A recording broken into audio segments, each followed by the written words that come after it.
Morning friends, তোমরা সবাই কেমন আছো? আশা করি তোমরা খুব ভালো আছো, সুস্থ আছো আর আনন্দে আছো। তো আজকে হলো মঙ্গলবার আর আজকে হলো কোজাগরি লক্ষ্মী পুজো। তো আজকের দিনটা আমি এখন ঘড়িতে বেজে গেছে 11:30। তো 11:30 থেকে আজকের ব্লগটা আমি স্টার্ট করছি। তো গতকালকে তো আমি ভ্যাকসিন নিয়েছি, মানে সোমবারে আমি ভ্যাকসিন নিয়েছি, সেটা তোমাদের সঙ্গে শেয়ার করেছি যে কল্যাণীতে গিয়ে আমি ভ্যাকসিনটা নিয়েছি। দিলীপদের অফিস থেকেই ভ্যাকসিনটা দিয়েছে, মানে অফিস থেকে দিয়েছে মানে, কিন্তু আমাদের সুশ্রুত নার্সিংহোমে গিয়ে নিতে হয়েছে।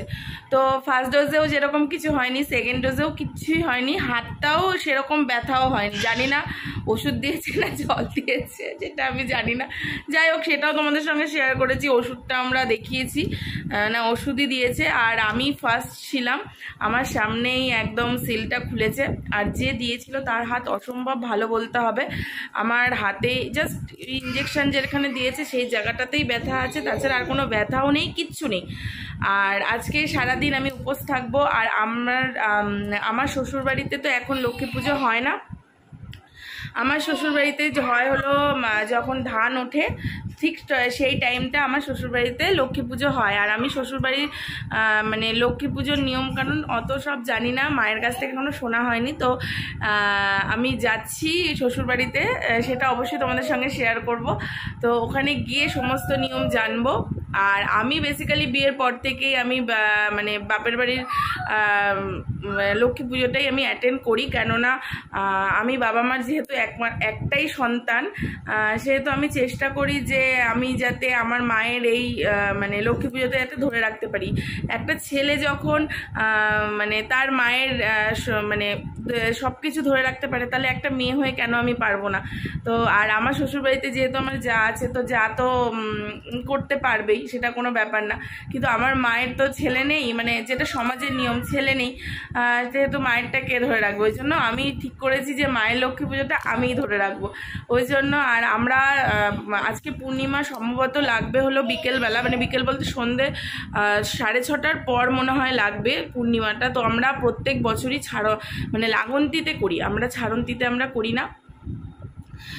তো সারাদিনই আজকে উপোস, এখনও অবধি নির্জলা পুরো উপোস। আমি মা দুজনেই থাকবো, একসঙ্গে মিলে এই সমস্ত কিছু করব। গতকালকে তো দেখলে, গতকালকে যেহেতু ভ্যাকসিন নিয়েছিলাম সেহেতু মা আমাকে দিয়ে কিছু করতে মানে করায়নি। আর আমরা বেসিক্যালি লক্ষ্মী পুজোর দিনই সমস্ত নাড়ু মুরগি পাক দিই, কিন্তু এই বছর যেহেতু আমার আজকে ভ্যাকসিন ছিল গতকালকে, সেহেতু মা ওই বাপ্পাদা আর পূজাকে নিয়ে মানে সমস্ত কিছু করে ফেলেছে, নাড়ু টাড়ু মুরগি পাকটা করে ফেলেছে। তো সেহেতু একটু রিলিফ আছি এই বেলাটা। তো ওই দুপুরবেলা থেকে গোছানোগাটি শুরু হবে আমাদের পুজোর সমস্ত কিছু। আর এখন ছেলে এইমাত্র উঠলো ঘুম থেকে, তো ওর জন্য ম্যাগি বসিয়ে দিয়েছি। ভয় ভয় লাগছে জানো তো, উপোস করেছি তো।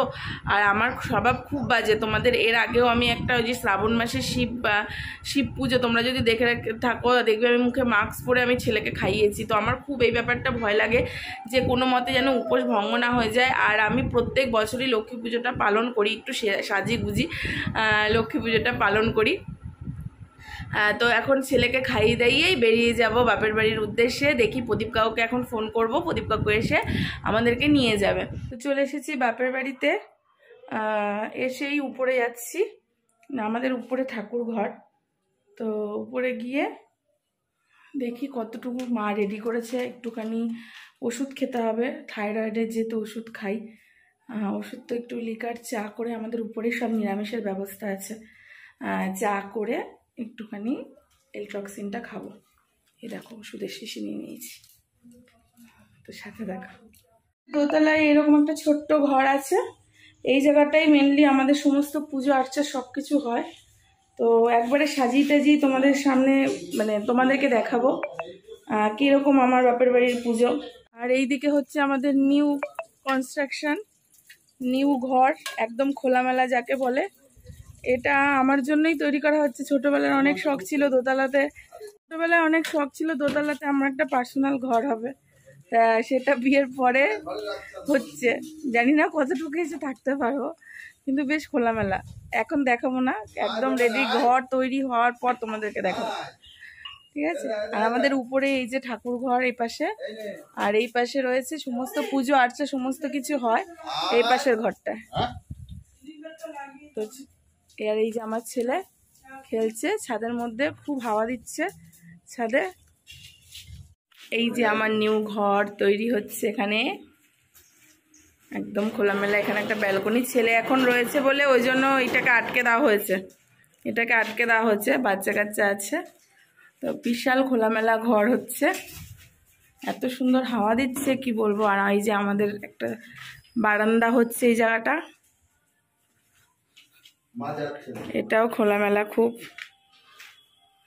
আর এইখানে এখনো তৈরি হয়নি, এখানে পায়খানা বাথরুম হবে, এটা কিচেন হবে। আমার সব ঘরের সব আবদ্ধ জিনিস সব এইখানে। আমারই চলে এসেছি উপরে, এখন ঠাকুরের গোছগাছ শুরু করবো, আলপনা দেব। খুব একটা ভালো আলপনা দিতে পারি না, তাও চেষ্টা করব, দেখি কিরকম আলপনাটা দিতে পারি। আলপনা দিতে চলে এসেছি। আর এই দেখো ছেলে এত জ্বালাচ্ছে, আর মানে কাজ কোনো করতেই দিচ্ছে না, দুপুরবেলা তো ঘুমাচ্ছেই না। তো একটা চক দিয়ে এঁকে নিয়েছি আলপনাটা, তো একদম রেডি করে নিই, তোমাদেরকে দেখাবো যে কেমন হলো। খুব একটা ভালো পারি না আলপনা দিতে, ঠিক আছে? তো একদমই ভালো পারি না, তো চেষ্টা করছি, দেখি কেমন হয়।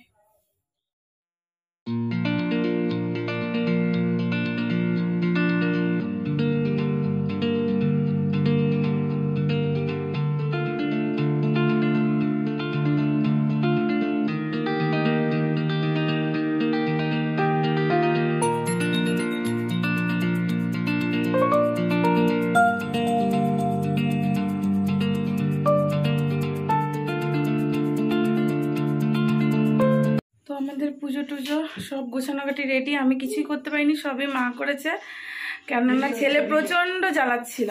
তো কিরকম সাজিয়ে নিয়েছি, মা এখন ঘরটা পাতবে। চলো দেখো মা কিভাবে ঘর সাজায়, মানে পাতে, ঠিক আছে? পূর্ণিমা জাস্ট লাগলো, হ্যাঁ। আর তো মাও ওইদিকে সেট টেট করছে। এখন তো সবকিছু ইউটিউবে না দিলে হয় না, ওই জন্য মা সমস্ত মোবাইল টোবাইল সেট করছে। তো মা ঘরটা পাঠুক, দেখতে থাকো।